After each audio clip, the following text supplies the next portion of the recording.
تو پھر وہ جب قیامت کے دن آئے گا، یا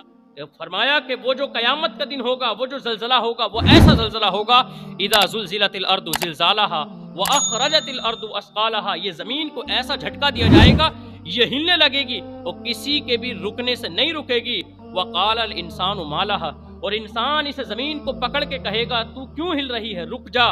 یومئذ تحدث اخبارہا، یہ زمین اپنے اندر کے بوجھ نکال کر باہر ڈال دے گی،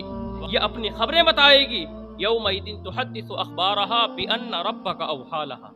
یہ اپنے احوال بیان کر دے گی کہ اللہ تعالیٰ نے آج اس کو حکم دے دیا ہے۔ یہ بات بھی اللہ کے یہاں قرار پا چکی ہے کہ جہنم آئے گی تو جہنم ایسے نہیں آئے گی، اور جب قیامت آئے گی تو قیامت ایسے نہیں آئے گی کہ انسان جو بے خبر ہوں گے، بلکہ انسان کو خبر دے دی جائے گی، پہلے ہی اس کو اطلاع دے دی جائے گی کہ اب قیامت آنے والی ہے۔ اور حضور نے فرمایا جب تک تم قیامت نہیں دیکھو گے، جب تک کہ تم یہ نہ دیکھ لو کہ زمین کی عمارتیں زمین کے اندر داخل ہو گئی، جب تک تم یہ نہ دیکھ لو کہ سرخ سرخ آندھی نہ جائیں، فرمایا کہ جب تک قیامت نہیں آئے گی، جب تک کہ تم دنیا کے اندر زلزلے اور دہشت کاری لوگوں پہ نہ دیکھ لو۔ اور حضور نے یہ بھی فرمایا جب تک قیامت نہیں آئے گی، جب تک کہ اللہ رب العزت کے یہاں سے وہ جنگ نہ ہو جائے جس کے 100 بیٹے ہوں تو وہ 99 ختم ہو جائیں، اس کا ایک ہی بیٹا رہ جائے۔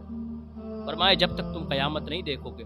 قیامت کوئی معمولی چیز کا نام نہیں ہے۔ اذا وقعت الواقعہ لیس لوقعتها کاذبہ خافضۃ الرافعہ اذا رجت الارض رجا وبست الجبال بسا فکانت هواء منبسا، فرمایا کہ قیامت تو قرار پا چکی ہے، اور فرمایا اس کا تو طے ہے یہ آنا، اور یہ آ کر رہے گی، اور جب یہ آئے گی تو پہاڑوں کو ایسے اڑا دیا جائے گا جیسے کہ روئی کے گالے اڑ رہے ہیں۔ فرمایا کہ زمین کو ایسے ہلایا جائے گا جیسے لوگ اپنی ہاتھ کی ہتھیلی کو ہلاتے ہیں، اور فرمایا کہ ان کو ہواؤں میں ریزہ ریزہ کر کے پہاڑوں کو بکھیر دیا جائے گا۔